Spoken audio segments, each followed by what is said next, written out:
Fun.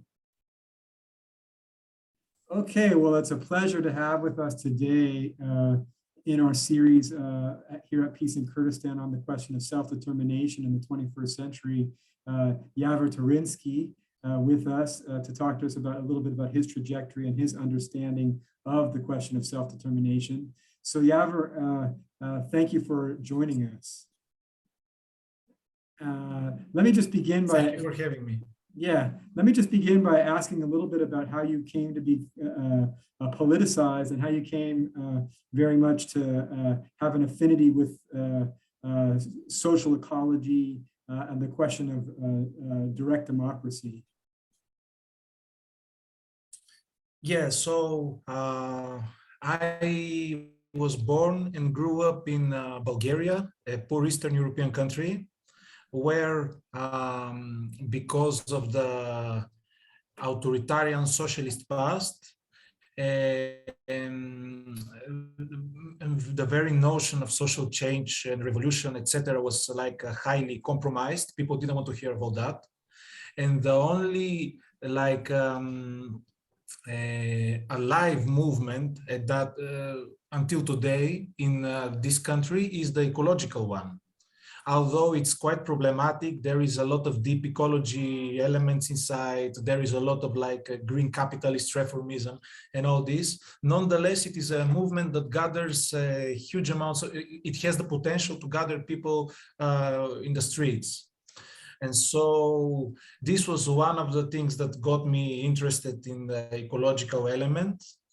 And then, of course, it was discovering the ideas of anarchism, on which I developed further on, and moving away from steadily from the classical anarchist writers, I started discovering the writings of Murray Bookchin and of Cornelius Castoriadis, who are my two main theoretical influences. And then I moved further reading Hannah Arendt and many other important thinkers that have much to say about direct democracy and radical democratic politics. And so it was a fusion between these two tendencies. On the one side, the ecological movement, and on the other, this interest in radical politics that got me interested also in social ecology. And steadily, I moved to Greece, where I start writing, and I have published several books with which I try to show the connection between direct democracy and ecology and how the two are interconnected. So can you give us a little, maybe 5-minute version of how you see the connection between direct democracy and ecology? Yeah, so when we speak of democracy, we generally speak that of the relation, the direct relation that individuals have to the social collective. It is a kind of a direct relation, direct participatory relation. And when we speak of ecology, in my mind, ecology can be only political. We speak of the relation that individuals and individuals as social collectivities have in relation to the natural environment that surrounds them. So in a way, both of these notions, democracy and ecology, have to do in a way with stewardship, be it of the society of which we live or of the natural surroundings that surround us. We are both these concepts have to do with stewardship, have to do with responsibility, with accountability, and with most of all taking passionate participation in their management and protection. So when we speak of democracy, we mean autonomous individuals that are capable of critical thinking, that are conscious that it's they and not a historic determinism or a God or something other beyond their collective deliberation that makes society function. And they know that their inactivity or their decisions can push society to a catastrophe or can elevate it and develop it further. And the same goes with ecology. It is we consciously realizing that the conditions, the fragile conditions in the planet that make life possible as we know it, it's our doing, it's in our hands whether we'll destroy these fragile conditions or we'll protect them and keep the rich palette of life that still exists on planet Earth. So this is for me the interconnectedness between the two. It has to do with passionate participation, with setting limits before us. I'm always reminded of this phrase of Rousseau. I'll paraphrase here, but he says that to obey your needs, your urges, it's slavery, while to obey laws that you yourself have placed to yourself, it's freedom. So in this sense, both democracy and ecology have to do with what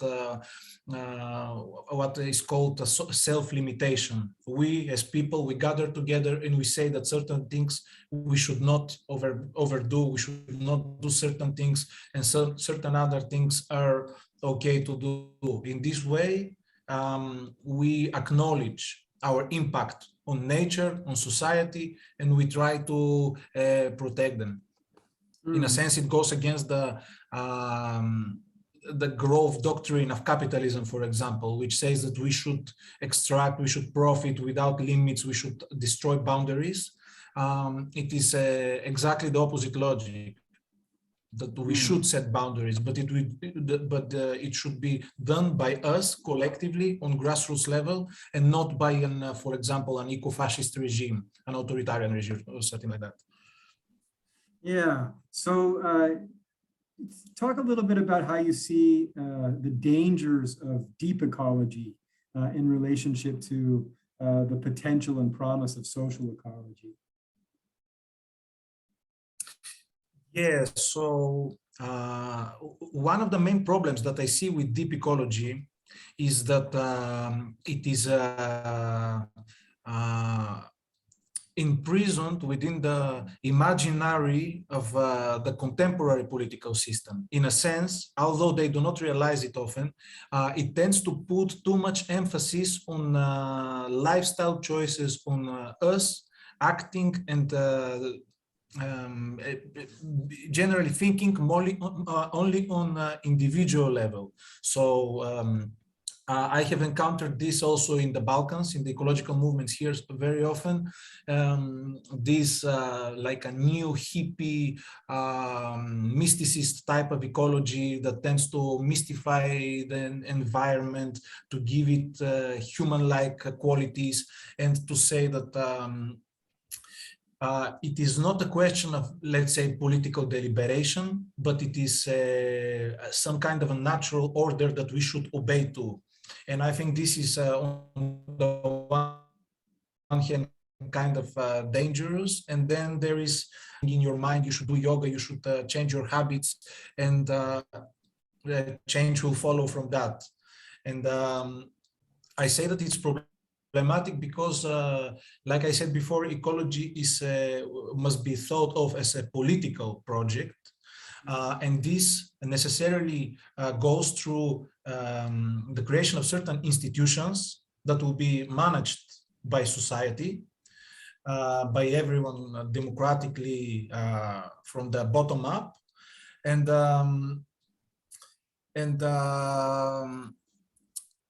it will have to do with the laws, with norms. It will be a kind of a collective justice, and that will recognize that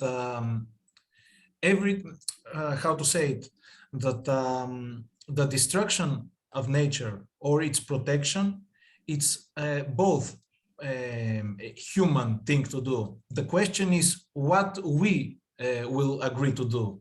Will we agree to continue on the self-suicidal path that we are going currently, or we want to change that? So it is also recognizing that to protect nature, to preserve nature, to live harmoniously with it. It cannot be done via lifestyle change. It cannot be done on individual level. It needs a social response because it needs coordination. And this is very important. It is something that neither statecraft, that is the art of making state politics, and neither the capitalist markets promote such wide-scale multi-communal coordination. It is only a democratic setting, a direct democratic setting, that can allow us to adjust our individual lifestyles on a society-wide scale and to agree on something that will be also willing to follow. Because, you know, many times states take certain laws that supposedly protect nature, but we see that either people don't follow them because they were never asked to how they would like these laws to be implemented, how these laws should look like. Very stark example is the green energy and the way that is being framed today by nation states and transnational technocracies that try to adjust renewables to the logic of the short-term capitalist profiteering. So they destroy whole areas and covering it with wind farms or solar panels, etc., without discussing what are the actual needs of local communities. They create these huge renewable parks in order to produce profits for some faraway companies, for example, while local communities could have needed much less of this. And this is the problem. Or, for example, the way that the French government decided to tackle a couple of years ago the pollution produced by automobiles, and they made this tax on gas, which sparked the Yellow Vest movement. If you remember, it was a powerful movement that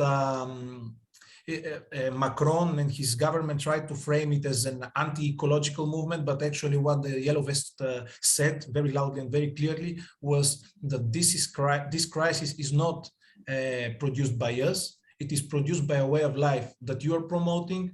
It is produced by your profiteering. So we are not, we the common people, we are not the ones that should pay the price. This system should pay the price as it is. And it is very important that amidst this struggle, the Yellow Vest developed kind of a democratic confederalist functioning, very similar to the one that is in Rojava. And actually, if you think about it, in many ecological struggles, proto-democratic institutions were formed by the grassroots, be it in the ZAD, again in France, the occupied territory that the locals tried to resist the building of an airport. Also there, by protecting the land, what they did was they inhabited the land and they inhabited the struggle through which they led, and they developed within this struggle public assemblies, institutions of collective deliberation and decision making. So, and also in Rojava, in this like direct democratic experiment that they're doing, they realized that they cannot count on the dirty economy of the oil. And so they started this initiative, Make Rojava Green Again. They're trying to detach themselves from the economy of the oil and to try to think in more self-sustainable and environmentally sustainable modes of energy production. And I'm always thinking of this, like that there's kind of dialectic relation between democracy and ecology. And I'll say, and I'll add also here feminism, because it's also very important for both of these elements. Because, you know, feminism adds this element of care, of mutual aid, of solidarity, and it's a very important element. And so this three things, feminism, democracy, and ecology, we see them appear if not simultaneously, the one follows the other wherever they're implemented, be it Yellow Vest in Europe, Zapatistas in Mexico, Chiapas, or other autonomous communities in Brazil, or Rojava in the Middle East. Mm. Yeah, thank you very much. It's very eloquent. So at Peace in Kurdistan, we're working on a project to rethink, to reconceptualize self-determination, understanding what it can and must mean in the 21st century. And we're very much inspired by the rearticulation of that concept by Abdullah Öcalan. Maybe if you could put some of what you've been saying into relationship with the concept of self-determination, how you see self-determination. Yeah, for a very long time, self-determination was connected with the establishment of a nation state, which to give a cover for a group of people, a national cover, let's say. The problem with this is that nation states tend to homogenize populations. And this is very clear, for example, in huge states like the US or Russia, where there are so many different ethnic groups, so many different communities, different traditions. And then the state tends to try to homogenize all these traditions and to create one simplified kind of caricature type of national identity. And so I'm very inspired by the Kurdish movement, as well as by the Zapatista movement, that they offer a very different understanding of self-determination that is much more close to what really means to self-determine your identity, your collective identity. So it's much more, in a sense, municipal, and in a way gives much more power for self-determination to local communities. And in a sense, it protects the colorful palette of different cultures that live in, that coexist in one region. So in a sense, it allows to, via self-management, via structures of local self-management, to different communities to retain their autonomy, their independence, and within this to develop their own, to continue their own cultural traits. I think this is crucial in order the richness of local languages, for example, to exist. We see this with the Zapatista. We see that in many of the caracals, ancient local dialects have been preserved exactly because there is no one national language being enforced on all of them. Of course, many of them know Spanish, but it is not the national language of them. They recognize this rich culture, this palette of rich cultural heritages, and it recognizes that they can coexist in a harmonious manner. And I think this is one of the most important things.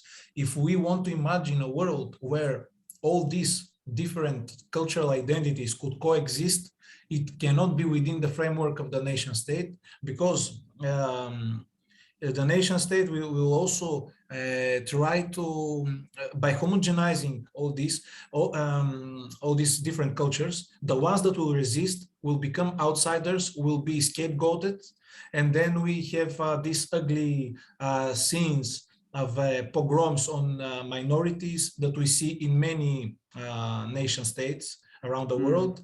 And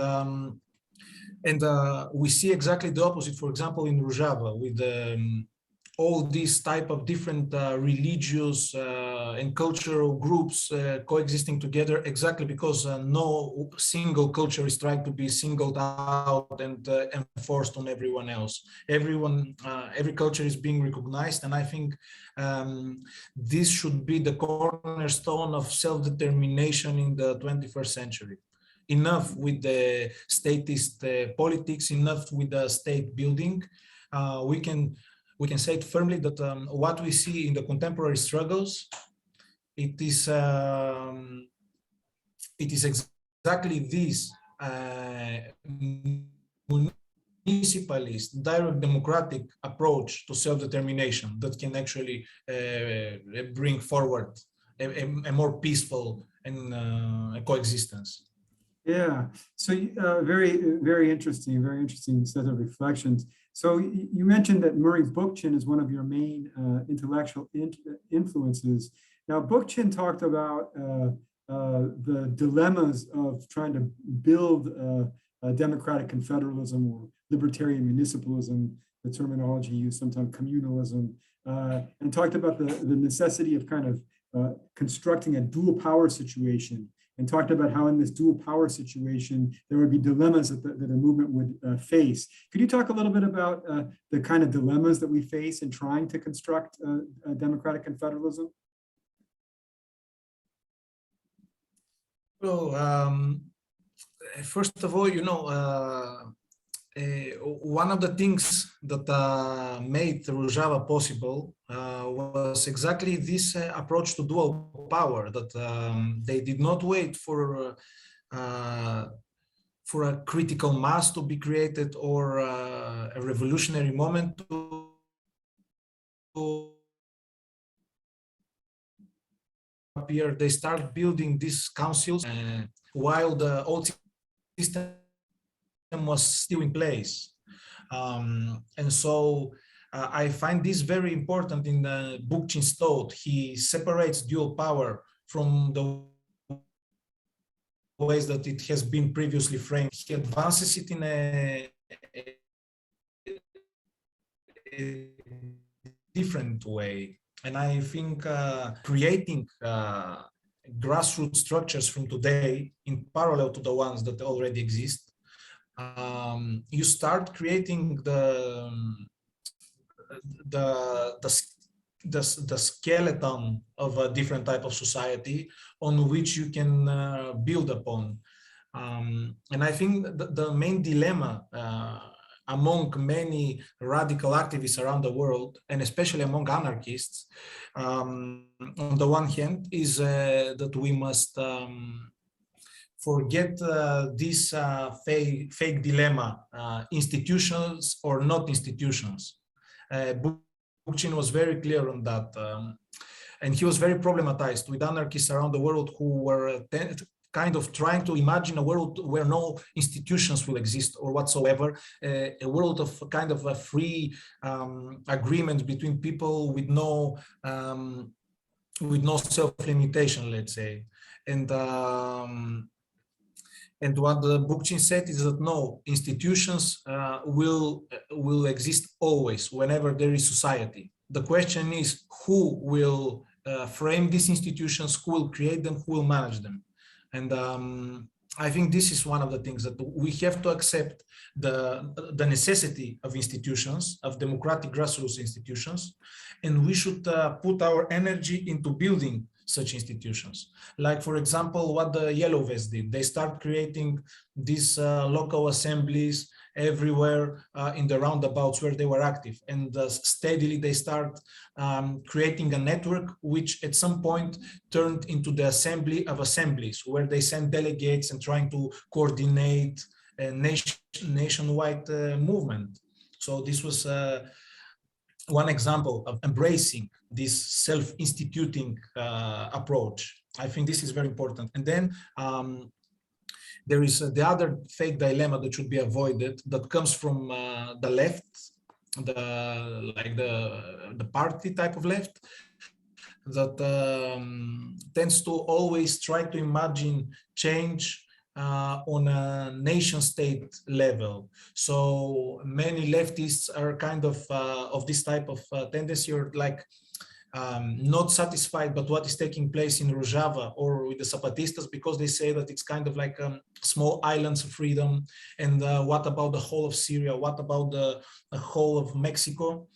And we have to realize that it is, first of all, social change is something that a majority of a group of people will agree upon and will abide to that. So when we have a couple of cities forming a federation with each other, I think this is a an important revolution, even if it does not engulf a whole nation state, it is still important because ultimately the self-determination of which I speak and the project of direct democracy of which I speak does not rest on nation states. It rests of liberated cities that will form federations with each other, self-governing federations. So I think if we avoid these two fake dilemmas, the one is that that we could possibly imagine a world where a total freedom will exist with no institutions, and on the other, that we should always try to somehow change the policies of a nation state and to turn it more to the left. We should avoid that, and we should focus our strategies towards liberating territories, liberating communities, how to say, nurturing proto-democratic institutions that are already emerging in them, like proto-councilist or proto-assembly type of institutions that exist in many such communities, to nurture them, to strengthen them. And then when such communities are close to self-managing themselves, to try to encourage them creating such federalist, confederalist type of networks with other such communities. So in order to start seeing how a different democratic type of society would look like, the one not of nation states and of transnational technocracies, but the one of confederations of local liberated municipalities. Yeah. So one question I have with respect to that is, we live in the age of the global war on terror, in which many of the nation states have extremely draconian set of policies and legislation in place, with militarized coercive apparatuses that are capable of repressing any kind of threat to the nation state and the capitalist system.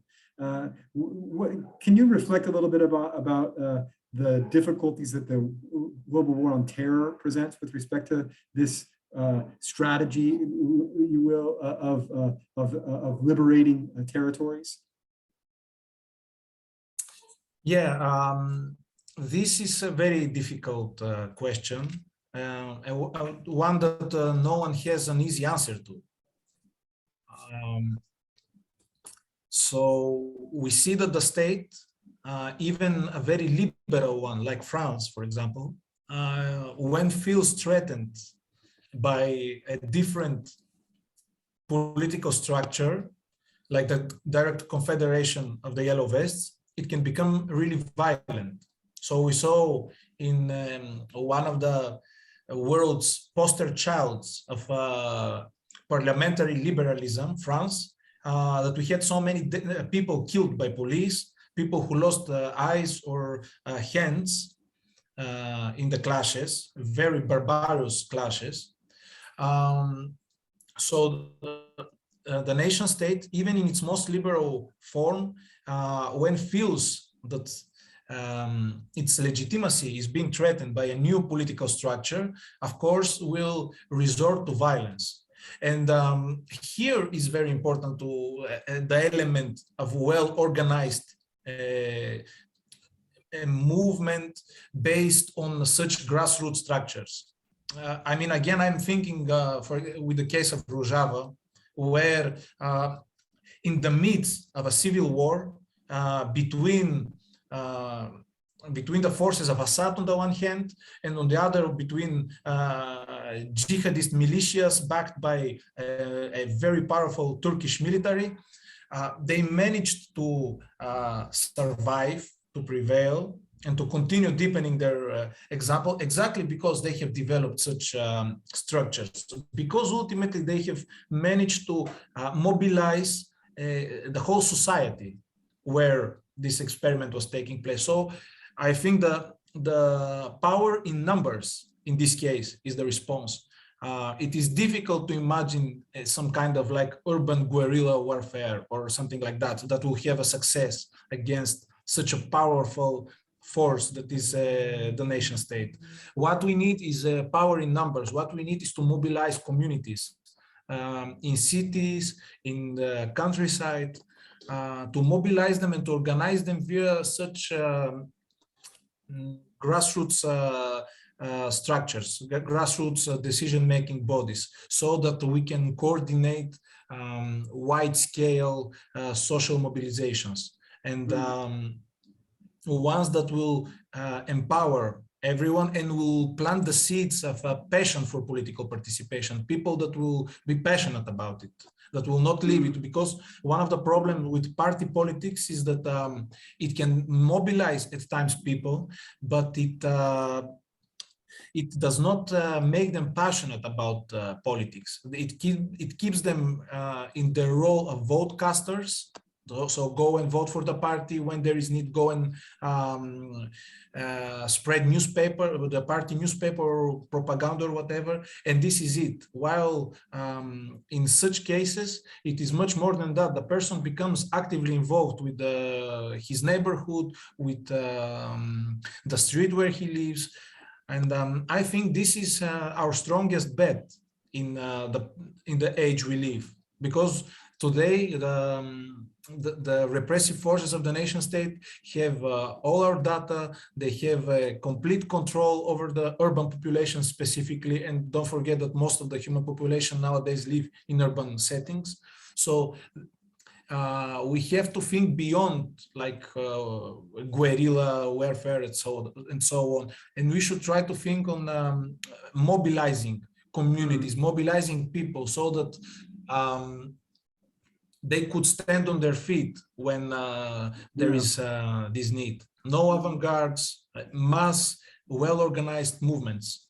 Yeah, I think, I mean, I very much sympathize with that, although I would note that both in the Kurdish case and in the case of the Zapatistas, there is guerrilla struggle involved, that has been involved. So, but let me push to another question I have with respect to this strategy of liberating territories, so to speak, with respect to the imperative to transcend capitalism. How do we move? How does this understanding of self-determination, this understanding of direct democracy and liberated territories that you embrace, how does it conceive, envision a transcendence of capitalism? So first, just to return to the previous, because your point was good that there is a guerrilla element with both Zapatistas and Rojava, but it is one that is supported by all society and in a way controlled by society, because both the PYD, the YPJ, etc., they're controlled by the communities to which they belong. And the same is with the EZLN. I mean, it is the people's assemblies that will determine what the guerrilla forces will do. So in a sense, it is exactly this, like social mobilization, enforcing a type of self-preservation, self-protection. I like this expression that Dilar Dirik have said, if I'm not mistaken, that the self-defense units of the Kurds are much not offensive, but they are defensive, and they remind the spikes on the roses. Yeah. It protects the flower. It is not intended to hurt the opponent, but to preserve the flower. So I think this is a very nice exemplification. So as referring to capitalism, I think that direct democracy is inherently anti-capitalist, although we have come to understand it in different way. And why is that? Capitalism, let's say, as what we live today, it is the absolute tyranny of the economy, of economism, like Karol Polanyi would have said, and he masterfully presents in The Great Transformation. So it's the idea that the economy, our economic relations are the main sphere of interaction, and everything else should be subjugated to economy. So this Homo economicus of today is mostly interested with his or her narrow material interest, and politics is kind of set aside. So there is this bureaucratic mechanism on global scale that tends to determine the rules of the market, etc. And when we speak of direct democracy, we mean the exact opposite, recognizing that politics is the top sphere of social life, recognizing that the political deliberation, political opinions, reasoning, these are the elements that should determine social life. So maybe some decision may not be profitable at certain point in economic terms, but if our society decides that for some reason it is our choice to do it, this should be done.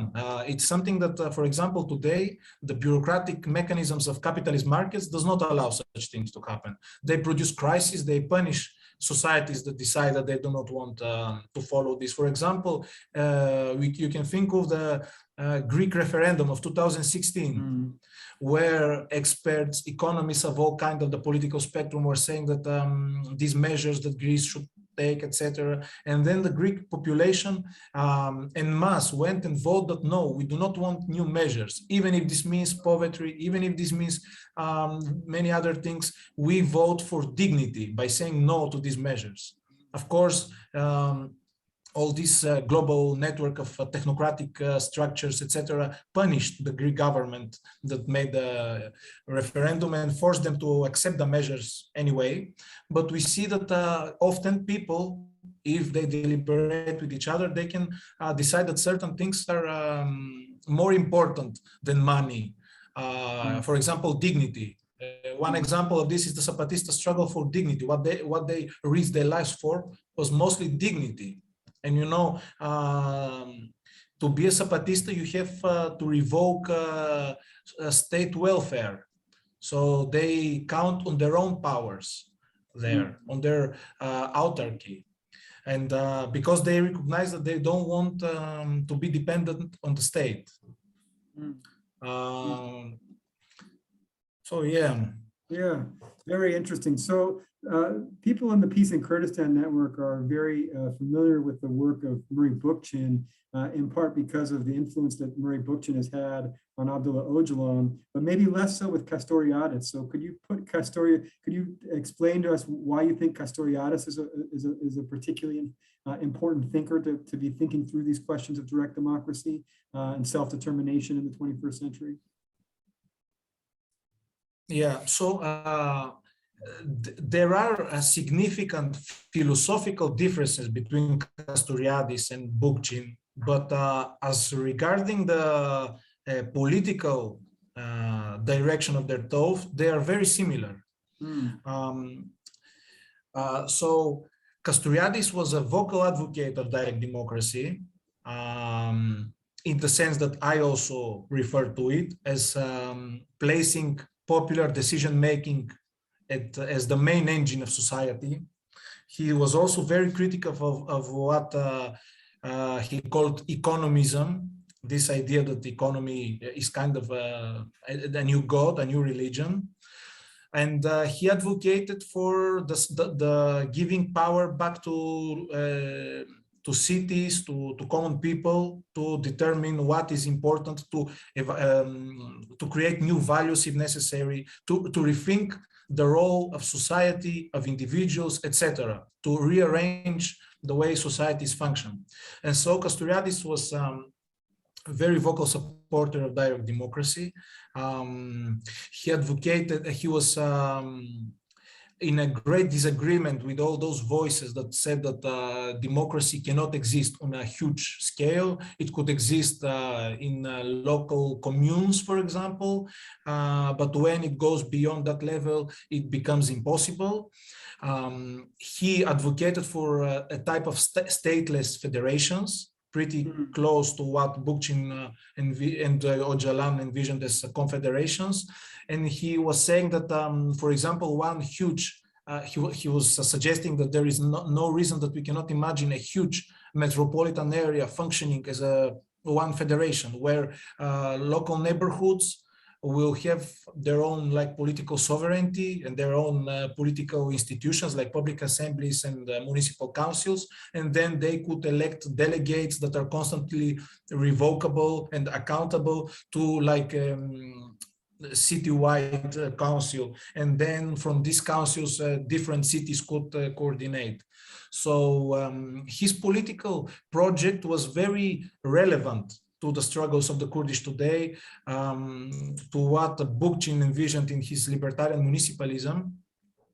And he's also very relevant to all this of the way that he viewed ecology. He was very confident that you cannot speak of ecology as a kind of scientific, a part of the scientific disciplines or whatever, that ecology for him was first of all political. It has to do with we as society determining collectively what our relation with nature should be. He was very critical of like green parties, green capitalists, etc., that tried to keep ecology as something so separated from us, and something that should be mined for resources, type of commodified. So he was disagreeing with this, but he was not falling in the trap of like mysticism or deep ecology. He was keeping it on political level. He insisted very much on self-limitation, that we as society, we should sit and say that certain things are off limits. And finally, he was also a kind of close to Bookchin in the way that he viewed technology. So for Castoriadis, he insisted that technology is not neutral, that that every society, through its governing institutions, shapes the direction that technology, the development of technology will take. So, for example, a society like the Soviet one that was very autarkic, embraced nuclear energy, for example, and the nuclear energy ultimately was very much what like a very heavily militarized society needed. This type of, it was very suitable for a heavily militarized society. So if we want to imagine a free society, we have to think also what the technology of what such free society would look like.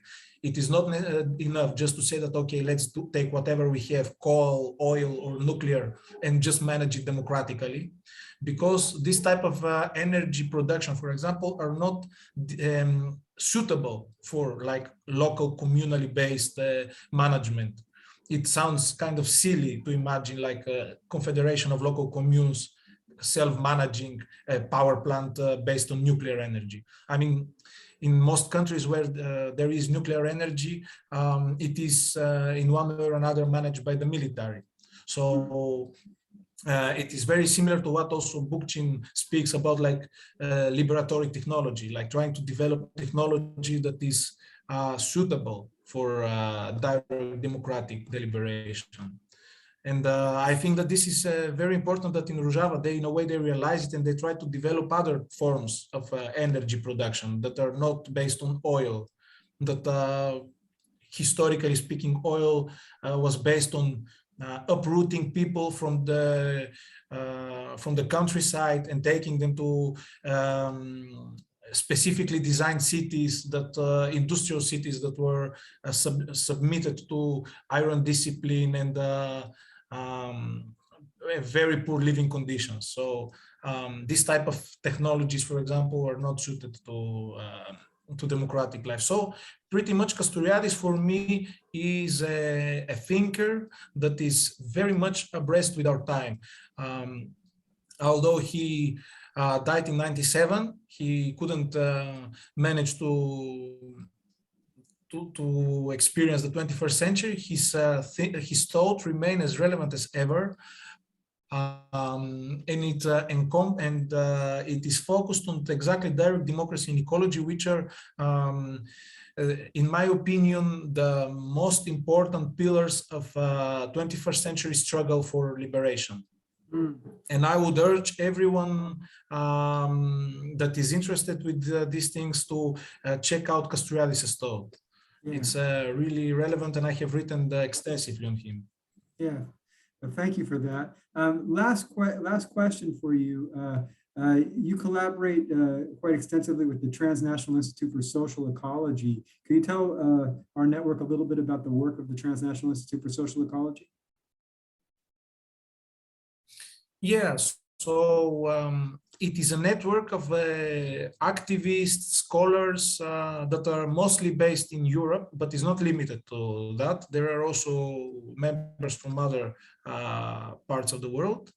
And so the idea of the Institute is that we reflect on what is going on. We try to produce grassroots knowledge, to host also thought of people that are not necessarily related to the Institute, be it on our blog, be it on the conferences that we organize, but that have to do, that are in relation with the theoretical body of social ecology. And in our opinion, social ecology is a quite inclusive theoretical body. And maybe that's why today it had such a repercussion around the world. So many people are in dialogue with the social ecology, and we try to help in this interest grow. We try to promote it. We do international conferences. Once every year or over 2 years, it depends. Last year we had to do our conference digitally online because of the pandemic restrictions. But we try to not be dogmatic and limited to only Murray Bookchin, but of course he is our main point of reference. But we try also to search other movements, other thinkers that are relevant to social ecology, and to try to see,